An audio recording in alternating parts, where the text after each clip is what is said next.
a Sapphire Running Zone podcast.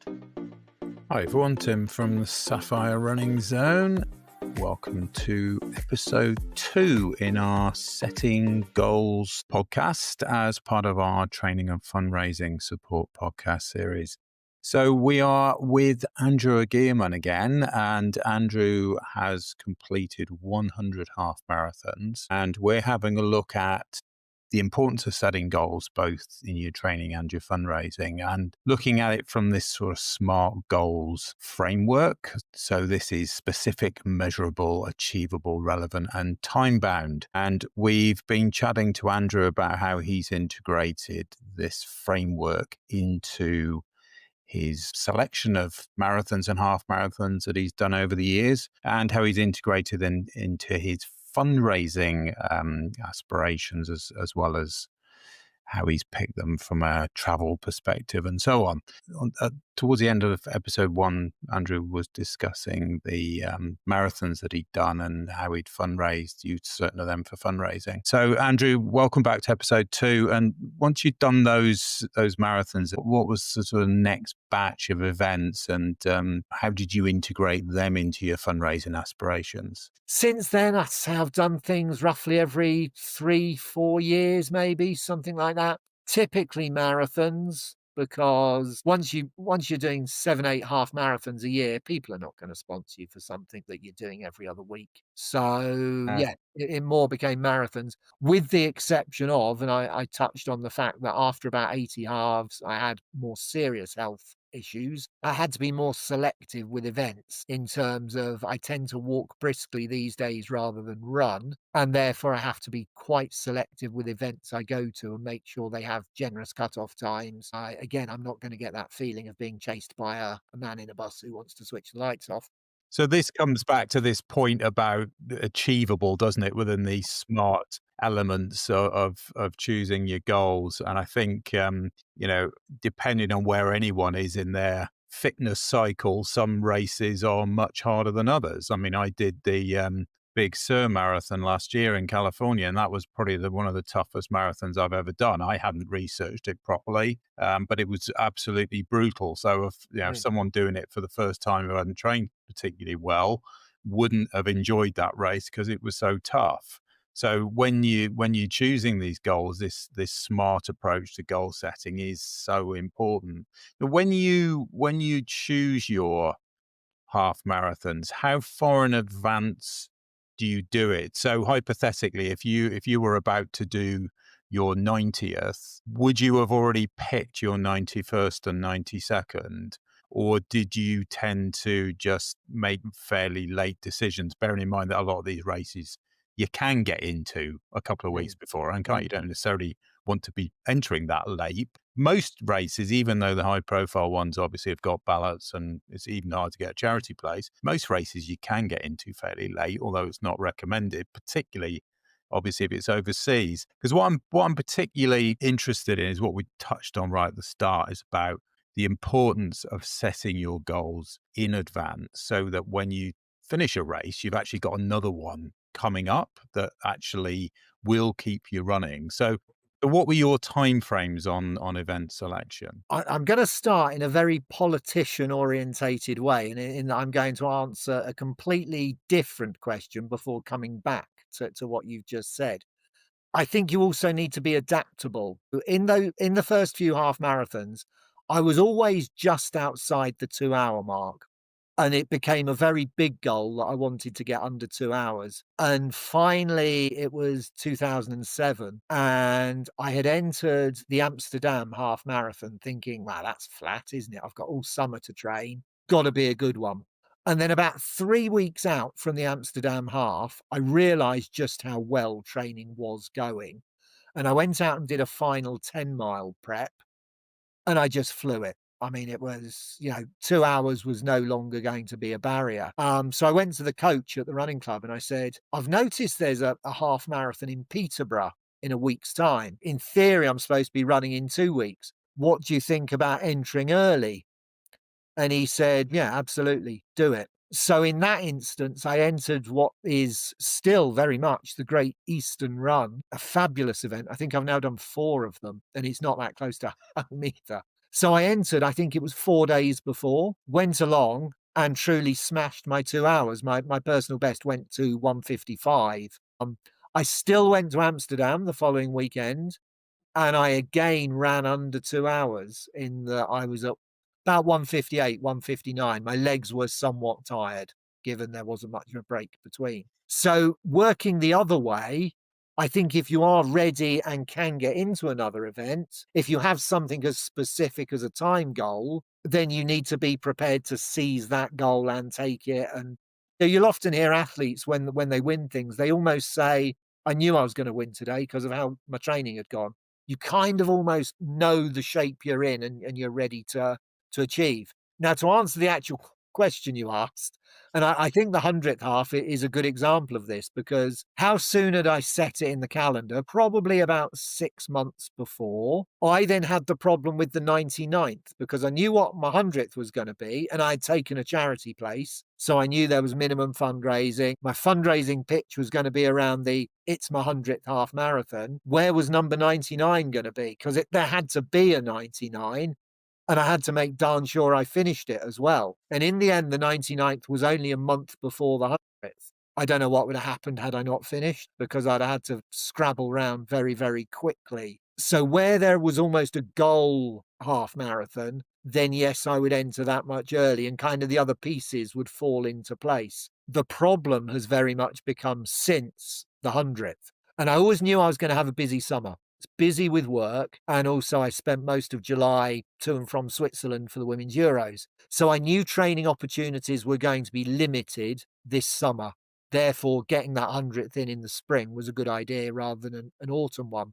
But I've kind of gone completely the other way with the Euros, with the work, everything else. Since April the 7th, I think it was the landmarks, first weekend in April. I won't say I've done nothing.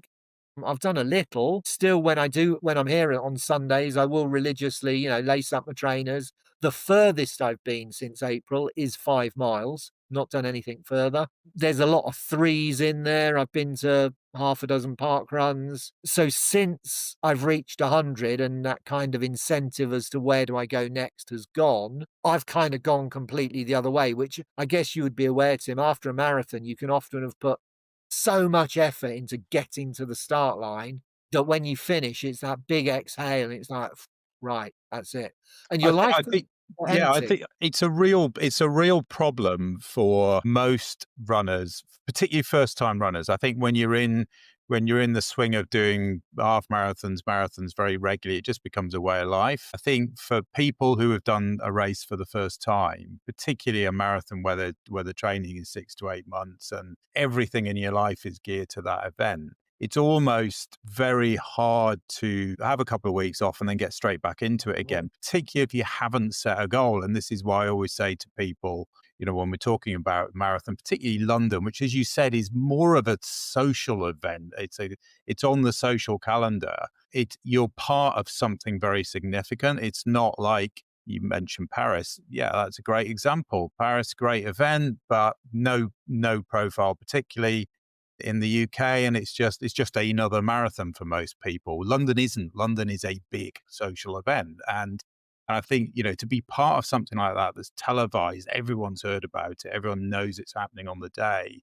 The euphoria of completing it disappears fairly quickly, and then you're left with this. If you haven't set a goal, you're left with this void then of where do I go? Because 2 weeks of not training becomes a month, becomes 6 weeks, becomes 2 months. And all of a sudden you've lost a fair bit of fitness, not a huge amount, and then the summer's gone. You touched on it. Summer, so much happens, doesn't it? And all of a sudden we're into September and it's like, well, I've done nothing for 6 months. And then you rewind your fitness and you think, God, I'm probably where I was almost at the start of my marathon prep, which, you won't be that far back, but it's a big deal. So how are you going to get out of that situation? And how would you recommend others who haven't set a goal already get through that? Yeah, I mean, using London as the example, there'll always be 10 or 15% who it really was a lifetime bucket list tick, and they Mm. will go, and that's it. They're never gonna do another marathon. There's then arguably 10 or 15% at the other end of the spectrum who running is their life, and they'll probably already have their next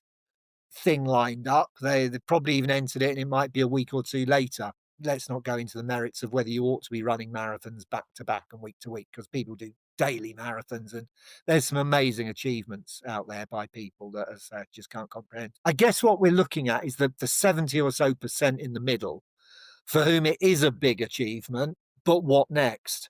And also people who have set a weight loss goal. You know, my Yes. goal is to lose a stone or 2 stone. They do that, and because they haven't necessarily got another goal set, they can then go backwards with the weight loss as Yeah. well. So it's not just around events, it's a goal. When you've hit it, what do you then do if you haven't set another goal? And also, you've of course suddenly got this huge amount of spare time because you're not going out doing 3 and 4 hour long runs on a Sunday morning. And I guess because I always knew I was going to have a busy summer, I haven't fretted too much about there not being anything on the horizon because I knew I was going to have a busy summer. And next week I'm off to the World Athletics in Tokyo. So again, there was no real point entering anything in October because I knew there was going to be 2 weeks right at key training time. What I've done, and I guess I alluded to it in saying, I've still gone out when I could on a Sunday. The swimming pool has again become my friend a couple of times a week. I've just ticked over. So absolutely nothing specific, but equally, it's not been about sitting on the sofa eating donuts all the time. There has been things going on. I'm quite active anyway. I believe the NHS are always telling me how healthy gardening is. Whether they truly mean digging and planting potatoes and stuff, I don't know. But so I'm quite active. I'm doing lots of other stuff anyway. I'm just starting to think what happens after the World Athletics. And I should stress I'm going to spectate at the World Athletics. I'm not part of any team competing. And then I guess I have the difficulty. It'll be October and getting dark and getting cold. So I think for me, the autumn will very much be tick over mileage again, which has been about 15 miles a week, something like that. And then I'm going to be looking to a spring goal, probably another half marathon, where I don't know, maybe back to Reading, because it has been, I think, 3 years since I did Reading. And I do love that event. I truly do. I've seen it grow over the years, and the people of Reading have so adopted it, and the streets are now, relatively speaking, lined, apart from the last 2 miles on the dual carriageway, that's never lined. But the residential bits of Reading and the town centre, phenomenal. Absolutely love it. And then there's the finish in the football ground as well, which is always nice. I think for you, having had such a long running streak, if you like, of regular events, it's also about pacing yourself, isn't it? And I think, when we look at these SMART goals or the SMART approach to goal setting, about achievable, time bound, etc. You can't do something all the time Yep. because otherwise you'll just totally run out of gas. You'll get bored and you won't ever do it again. So I think your approach there is very sensible because it is about pacing yourself. It's like I'm having a busy summer. I know it's training over the winter is always a challenge, but I need a goal in the spring to make sure I get out and do some training, because if you don't have a spring goal, you're not going to do anything over the winter either, and that's the problem. So I think pacing yourself is absolutely key. And it's just recognizing where you are in life and whether it's right for you, and not feeling guilty if it's not. And I guess I don't know if it's an appropriate comparison or whatever, but just before the Women's Euros this year, Millie Bright, who would have gone out there as a first choice centre back, said, "Do you know what? My mental health's not in the right place. I'm not going." And she just withdrew from the team, withdrew from the tournament, and was asked, I've seen an interview this week, that they won, what, do you not have any regrets? And she went, "No, none at all." That tournament for me at that time was wrong. And I think therefore in setting your running goals, do you know what? If you need 6 months off because of your own health, your mental health, something's happening in your family, you're moving house, don't feel guilty about it. Take those 6 months off. Come back to something when you want to do it, when you're going to enjoy. Because let's be honest, we all ought to be enjoying this to some way, shape, or form. That's not the 8 miles when it's pouring with rain and it's cold. I think anyone's going to struggle to get too much enjoyment out of that. But if the longer goal on the horizon is the Reading Half, the London Marathon, the London Landmarks, the Great, whatever it is, come back to it refreshed and invigorated and truly relishing what you're doing, and also being proud of what you're doing, whether it's achieving the running, whether that's to achieve a time, whether it's weight loss, as you suggested. Goals can be very, very different. They are very individual. For very few of us is that goal ever winning the race. What But about the travel? Was that a key?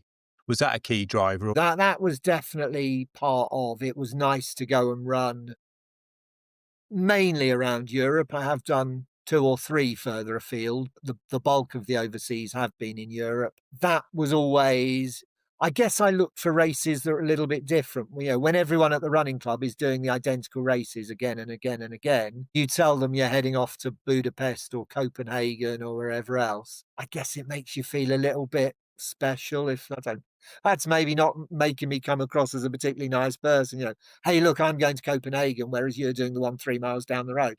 No, I know what you mean. I know what you mean. It was very much for me. It wasn't as one-upmanship to other people. It was very much because that's what I wanted to do. Equally, our club, and I'm sure for those who are members of running clubs, they have what they call their club championships, and there are set races within the club that you do to get points as to whether you're going to be the club champion in the year. And I was never driven by sticking to the set of races they prescribed as being the championship ones. I went and did the races I wanted to do. That's been really, really useful, Andrew. I think just give us one sentence for someone who's struggling to get back into running after having achieved something great, like running their first half, their first marathon, or having lost a stone, which was their initial goal, and they're struggling to get motivation now. What would you say? Well, it might be a fairly long sentence with some semicolons. I would say, remember why you did it in the first place and how much joy you got out of it. And that's what you need to re-find. And, you know, it's, if you're not ready to go out and, you know, repeat that half marathon or marathon, do you know what? Go out and do a couple of miles. And if you happen to pick a nice day to do it, you might think, do you know what? That was brilliant. I'll go out and maybe do another couple of miles. And then it's one of those things that does tend to become a little bit habit forming, particularly if you do have a goal on the horizon. I know for some people, knowing that they are making a difference to a cause very close to their heart is what gets them out the door every morning. So it's whatever. Running is the most beautiful individualistic sport there ever can be. No two people are the same, and we've all got different motivations. But if there's one word to summarize it, it's enjoy. Yeah, absolutely right. Brilliant. Look, that was fantastic. And I hope that you get your next batch of races in the system. And we look forward to hearing what exotic locations you've been jetting off to, and enjoy the World Championship Athletics. Thanks for listening to this Sapphire Running Zone podcast. Keep checking back as we have lots more podcasts coming soon.